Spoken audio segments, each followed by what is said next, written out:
요즘 넷플릭스에서 한국 관련 콘텐츠가 뜨면 그저 습관처럼 자동 재생 버튼을 누르게 됩니다. 특히 주제가 한국 음식이라면 그 흥미진진한 탐험에 빠져드는 데는 단 일말의 고민도 필요 없죠. 이번에 공개된 흑백 요리사 시즌2가 딱 그랬습니다. 공개되자마자 해외에서 먼저 난리가 났습니다. 단 하루 만에 전 세계 톱 랭킹에 다 진입하는 기염을 토했고 그 여파는 실시간으로 이어졌습니다. 출연 셰프들의 이름 검색량이 폭증하기 시작했고 그들의 SNS 계정 팔로워 수는 실시간으로 미친 듯이 튀어올랐습니다. 한국 사람들에게는 아는 맛이 제일 무섭다는 농담처럼 익숙하면서도 자랑스러운 마음에 재밌게 볼 수밖에 없지만 도대체 외국인들은 왜 이렇게 한국 요리 방송에 열광하는 걸까요? 이 질문의 해답은 이번 흑백 요리사 시즌2 출연진 중 해외 시청자들이 가장 궁금해하고 관심을 쏟아낸 한 인물에게 있습니다. 바로 선재 스님입니다. 처음에 해외 시청자들은 당혹스러웠을 겁니다. 셰프도 아닌데 왜 이 요리 대결에 나왔지? 하지만 화면을 지켜볼수록 그들은 고개를 끄덕이게 됩니다. 전 세계가 이미 한국의 사찰 음식, 즉 절제와 수행이 담긴 그 고요한 맛에 깊이 빠져 있기 때문입니다. 그리고 그녀의 첫 번째 대결 상대는 이름부터 강렬한 도전자였습니다. 뉴욕 한복판에서 돼지곰탕 단 하나의 메뉴로 뉴욕 미식계를 사로잡은 셰프, 일명 뉴욕에 간 돼지.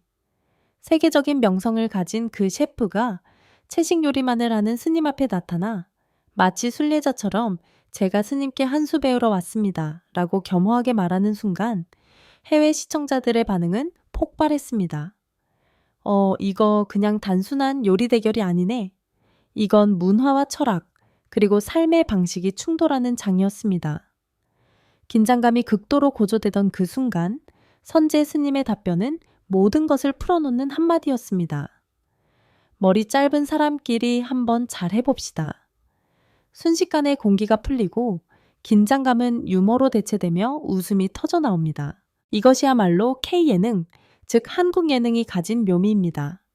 최고의 긴장 속에서 인간적인 유머로 무장 해제시키는 힘. 그리고 두 사람은 경기도 가평이라는 한국의 청정 자연에서 세계에서 가장 뛰어난 식재료를 가지고 요리를 시작합니다. 하지만 이 대결의 본질은 점수나 탈락에 있지 않았습니다.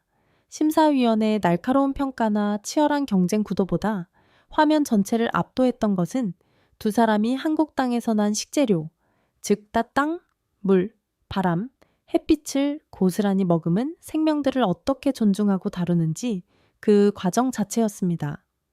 선재 스님은 음식에 대한 정의 자체를 바꿉니다. 음식을 먹는다는 것은 곧 우주의 생명을 먹는 것입니다. 사찰 음식의 재료 하나하나가 곧 온 우주의 생명이지요. 이것은 단순한 레시피나 조리법이 아니라 하나의 완전한 세계관이었습니다. 음식이 곧 철학이자 교육이라는 이 확신은 스님의 개인적인 경험에서 비롯되었습니다. 선재 스님은 신흥사 청소년 수련원에서 수행 지도를 맡았을 당시 문제 행동으로 지도에 어려움을 겪던 아이들에게 스님들이 수행할 때 먹던 수행식 그대로를 먹이기 시작했습니다. 맵고 짜고 자극적인 맛에 익숙했던 아이들은 처음에는 반발했지만 시간이 지나자 놀라운 변화가 찾아왔습니다.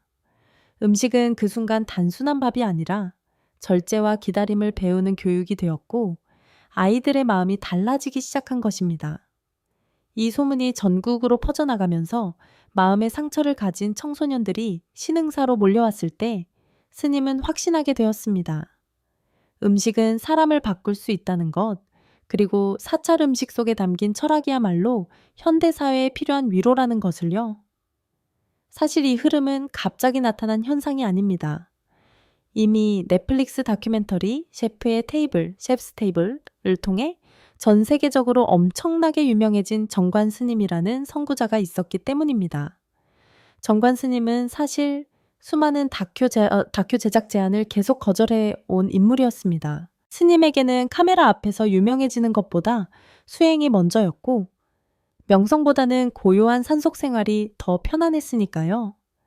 스님은 단지 사찰에 머무는 사람들을 위해 그리고 산을 찾은 허기진 방문객들을 대접하기 위해 요리를 했을 뿐 자신의 음식을 돈 받고 팔아본 적은 단 한 번도 없었습니다.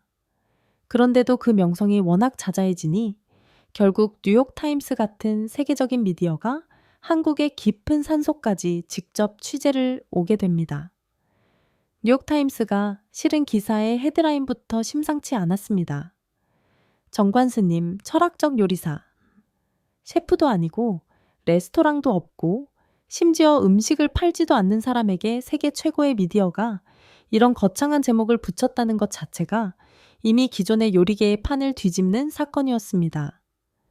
뉴욕타임스가 주목한 것은 단순한 맛 자체가 아니었습니다. 그들이 찬사를 보낸 것은 바로 요리에 담긴 철학이었습니다. 정관 스님의 요리는 한국 문화 특유의 절제미와 단아함, 그리고 깊은 고요함을 한 접시에 그대로 담아낸다는 평가를 받았습니다. 한국 산속에 믿을 수 없는 음식이 있다. 이것은 먹는 요리가 아니라 영혼을 울리는 경험이다.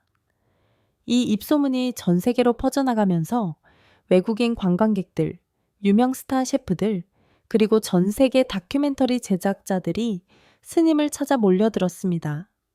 하지만 그때마다 스님이 돌려준 대답은 늘 정중한 거절이었습니다. 스님은 자신의 실력에 대해 끝없이 겸손했거든요. 저는 셰프가 아닙니다. 저는 수행자입니다. 이 한 문장 속에 스님의 요리와 철학, 그리고 삶의 방식이 모두 응축되어 담겨 있었습니다. 그랬던 정관 스님이 마침내 2017년 넷플릭스 셰프의 테이블 출연 제안을 받아들이기로 마음을 열었습니다. 이 결정은 한국 사찰 음식을 전 세계 무대에 공식적으로 알리는 결정적인 순간이었습니다. 그리고 그 역사의 물꼬를 튼 데에는 프랑스 출신의 전설적인 스타 셰프 에릭 리퍼트의 역할이 매우 컸습니다. 그는 17살에 요리를 시작해 29살에 벌써 뉴욕 최고 레스토랑의 총책임자가 되었고 뉴욕타임스 별 4개를 꾸준히 유지하는 살아있는 전설이었습니다. 그런 그가 세계 각국의 요리를 소개하는 자신의 TV 프로그램 촬영지로 한국을 직접 추천했고 한국에 도착하자마자 서울의 유명 레스토랑이나 화려한 미슐랭 식당이 아닌 백양사 천지남으로 가장 먼저 향했던 것입니다. 리퍼트 셰프는 3일 동안 천지남에 머물며 장독을 열어 장을 맛보고 엿기름으로 직접 조청을 만들고 산에서 난 채소를 먹으며 한국 전통 채식 요리를 배웠습니다. 그리고 한국을 떠나며 그는 진심 어린 고백을 남겼습니다. 음식 재료에 대한 깊은 존중, 그리고 어머니 같은 원초적인 전통을 느꼈습니다. 그는 이 경험에 완전히 압도당했고 다음 해 곧바로 정관 스님을 뉴욕 자신의 레스토랑으로 초청하기에 이릅니다. 이 초대는 단순한 방문이 아니라 한국의 철학적 요리가 서양 미식의 심장부를 관통하는 역사적 순간이었습니다. 기자들은 이 초청을 두고 정관 스님의 요리에 완전히 압도된 에릭 리퍼트가 이 경이로운 경험을 자신의 친구들에게 필사적으로 소개하고 싶어 안달이 났다고 분석했습니다. 그만큼 정관 스님의 요리는 단순히 맛있다는 경계를 넘어 사람의 영혼을 깊이 흔드는 경험이었던 것입니다. 그런데 더 놀라운 사실은 뉴욕 한복판, 미슐랭 레스토랑의 수많은 미국 평론가들이 모여든 그 자리에서 정관 스님은 미국인의 입맛을 위한 어떠한 배려도 하지 않았다는 점입니다. 천지남에서 하던 그대로 500살 된 탱자나무에서 딴 탱자로 만든 3년 묵은 탱자청, 깊이 묵힌 간장과 된장으로 만든 장아찌, 그리고 그것을 조용히 얹은 국수 한 그릇, 이게 전부였습니다. 화려한 플레이팅도 퓨전도 없었습니다. 그런데 그날 초대를 받았던 뉴욕 타임스 기자 제프 고디니어는 첫 입을 먹자마자 이렇게 외쳤다고 합니다. 한국에 가야겠습니다. 그는 정말로 다음 주에 사진작가와 함께 비행기를 타고 한국으로 날아와 4박 5일 동안 천지남에 머물렀습니다.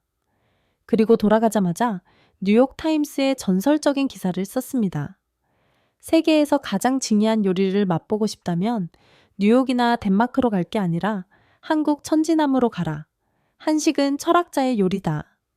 이 기사가 놀라운 이유는 사실 고디니어가 처음에 리퍼트 셰프에게 정관 스님 초청 소식을 들었을 때 살짝 무시했다고 합니다.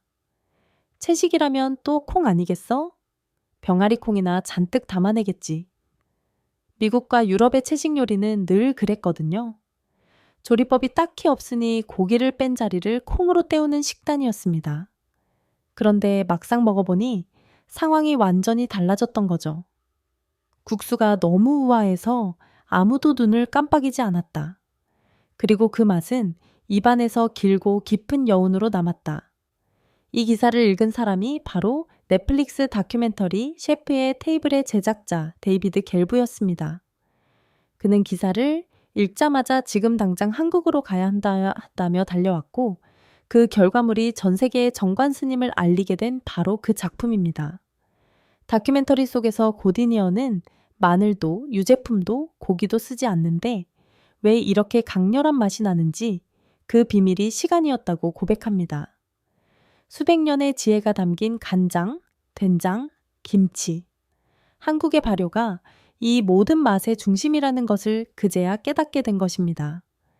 이 땅에서 자란 재료를 귀하게 여기고 음식을 얻기까지의 노동과 기다림을 존중하며 먹는 행위 자체를 하나의 수행으로 여기는 한국의 문화. 해외에서는 이를 먹는 명상, 철학이 담긴 요리라고 부릅니다. 그러니까 이제 딱 보이시죠? 넷플릭스가 돈을 벌고 싶다면 왜 한국 음식 콘텐츠에 눈에 불을 켤 수밖에 없는지 말입니다. 한국 음식은 단순한 레시피가 아닙니다. 스토리가 있고 철학이 있으며 한 편의 다큐멘터리로 만들면 전 세계 시청자들이 끝까지 보게 되는 강력한 콘텐츠입니다. 전 세계 어디에도 없는 시간을 발효시킨 맛이라니 이건 넷플릭스 입장에선 안 찍으면 손해인 소재가 된 것입니다. 요즘은 한국이 얼마나 자랑스러운 나라인지 더 가슴 깊이 느끼게 됩니다. 저희 채널은 해외에서 바라본 한국의 진짜 모습과 그 속에 담긴 자부심을 함께 나누고 싶어 시작했습니다.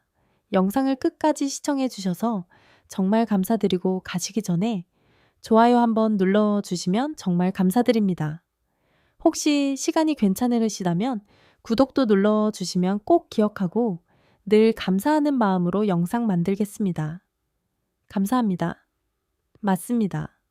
한국 음식은 단순한 레시피나 이례적인 맛이 아니라 그 안에 담긴 깊은 철학과 시간을 발효시킨 기다림 때문에 전 세계 시청자들을 사로잡는 강력한 콘텐츠가 된 것입니다. 정관 스님의 이야기는 이 점을 가장 명확하게 증명합니다. 카메라가 부담스러웠고 명성보다 수행이 우선이었던 스님이 마침내 넷플릭스 다큐멘터리 셰프의 테이블에 출연하기까지의 과정 자체가 음식이란 단순히 배를 채우는 행위를 넘어 재료에 대한 존중과 삶의 태도가 얼마나 중요한지를 증명하는 주목하는 긴 드라마였습니다. 뉴욕타임스가 정관 스님, 철학적 요리사, philosopher chef라는 전례 없는 헤드라인을 붙였을 때 그들은 단순히 맛의 우수성을 칭찬한 것이 아니었습니다. 그들이 주목한 것은 수백 년 동안 한국의 산속에서 이어져 온 절제와 단아함, 그리고 고요함이었습니다. 한국 문화 특유의 묵직함이 한 접시에 담겨 세계를 압도했던 것입니다.